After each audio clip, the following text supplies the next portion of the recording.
জাতীয় নির্বাচনকে ঘিরে শুরু হয়েছে নানা সমীকরণ। ভোটের মাঠে অবস্থান তৈরি করতে ছোট রাজনৈতিক দলগুলো চালাচ্ছে তৎপরতা।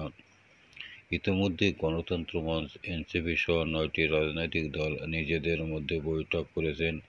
নতুন জোট গঠন নিয়ে আলোচনা করেছেন তারা।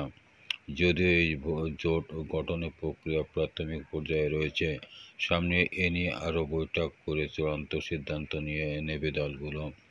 নিজেদের মধ্যে বোঝাপড়া এবং সব ইস্যুতে ঐকমত্য হলেই জোটের ঘোষণা হতে পারে।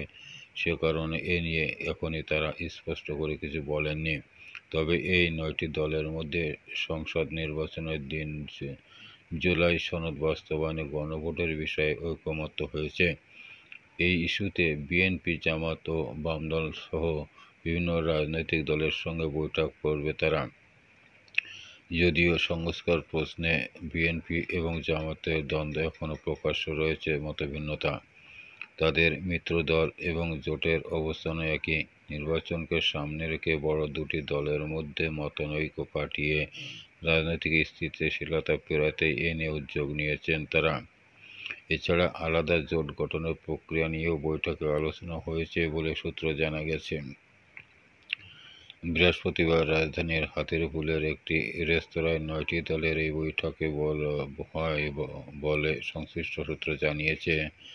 বেলা 11:30টায় প্রায় 3 ঘণ্টাব্যাপী বৈঠক হয়। বৈঠকে গণতন্ত্র মঞ্চের 6 দল, নাগরিক ঐক্য, বিপ্লবী ওয়ার্কার্স পার্টি, জাতীয় সমাজতান্ত্রিক দল, এজেডি, গণসংহতি আন্দোলন, রাষ্ট্র সংস্কার আন্দোলন ও ভাসানী জনশক্তি পার্টির নেতারা অংশ নেন। মঞ্চের বাইরে Jatiya Nagorik party, NCP party, AB party এবং গণ অধিকার পরিষদের নেতারা অংশ নেন। সূত্র জানায়, বৈঠকে জুলাই সনদ বিষয়ে আলোচনা হয়েছে। সংস্কার নিয়ে বিএনপি ও জামাত মতবিরোধের বিষয়টি আলোচনা হয়। এই মতপার্থক্য দূর করতে তাদের সঙ্গে আলোচনা বসার সিদ্ধান্ত নেওয়া হয় বৈঠকে। তবে বৈঠকে উপস্থিত দুটি দলের শীর্ষ নেতা মানবজমিনকে জানিয়েছেন, নতুন জোট গঠন নিয়ে বৈঠকে প্রাথমিক আলোচনা হয়েছে। জোট গঠনের সিদ্ধান্ত চূড়ান্ত হবে। 9 দলের বাইরে আরও কিছু দল যোগ দিতে পারে। বৈঠক সংশ্লিষ্ট সূত্র জানিয়েছে, রাজনৈতিক দলগুলোর সঙ্গে আলোচনা সমঝোতার জন্য 3 নেতাকে দায়িত্ব দেওয়া হয়েছে। তারা হলেন গণসংহতি আন্দোলনের প্রধান সমন্বয়কারী জুনায়েদ সাকি, এবি পার্টির চেয়ারম্যান মুজিবুর রহমান মঞ্জু এবং গণ অধিকার পরিষদের সাধারণ সম্পাদক মোহাম্মদ রাশেদ খান। অন্যদিকে সাংবিধানিক ও আইনগত বিষয়ে 3 নেতাকে দায়িত্ব দেওয়া হয়েছে। এই নেতা হলেন রাষ্ট্র সংস্কার আন্দোলনের প্রধান সমন্বয়ক হাসনাত কায়ুম, এনসিপির যুগ্ম আহ্বায়ক জাভেদ রাসিন এবং এবি পার্টির যুগ্ম সাধারণ সম্পাদক সানিয়া আব্দুল হক। সূত্র জানিয়েছে, দায়িত্বপ্রাপ্ত নেতারা বিএনপি ও জামাত সহ রাজনৈতিক দলগুলোর সঙ্গে আনুষ্ঠানিকভাবে যোগাযোগ হবে। তারপরে এ বিষয়ে আলোচনা হবে। এখনও কোনো আনুষ্ঠানিক দিন ঠিক করা হয়নি। বিপ্লবী ওয়ার্কার্স পার্টি সাধারণ সম্পাদক সাইফুল হক বলেন, জুলাই সনদ কীভাবে কার্যকর করা যাবে, বিভিন্ন প্রস্তাব যেগুলো আছে সেগুলো নিয়ে বৈঠক আলোচনা হয়েছে। এ বিষয়ে আমরা এই 9টি দল একটা জায়গায় আসতে পারি কিনা, একই সঙ্গে বিএনপি এবং বামদল সহ ইসলামী ঘরানার দলগুলোর সঙ্গে আলোচনা করার সিদ্ধান্ত হয়েছে। ভাসানী জনশক্তি পার্টির চেয়ারম্যান বীর মুক্তিযোদ্ধা শেখ রফিকুল ইসলাম বাবুল বলেন, গণতন্ত্র মঞ্চ 9টি দল উদ্যোগ নিয়েছি। বিএনপি সহ বিভিন্ন রাজনৈতিক দল ও জোটের সঙ্গে আলোচনা করব।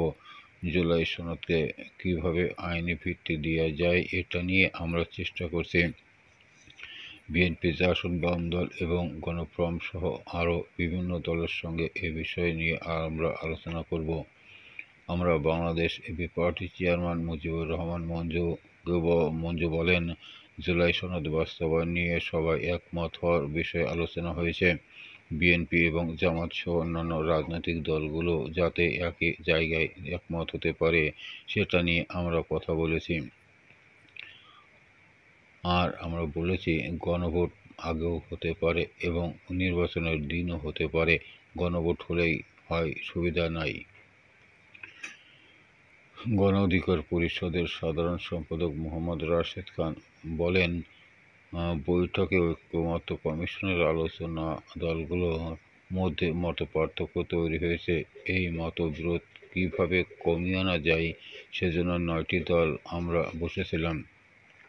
আমরা সবাই একমতে এসেছি এই পয়েন্টে বিএনপি ও জামায়াতের সঙ্গে কীভাবে সবাই ঐক্যমত্য আনা আসা যায়।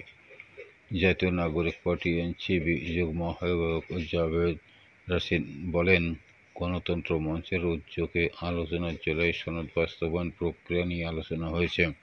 কীভাবে দলগুলোর মধ্যে দূরত্ব কমিয়ে আনা যায় সে বিষয়গুলো নিয়ে মূলত আলোচনা হয়েছে।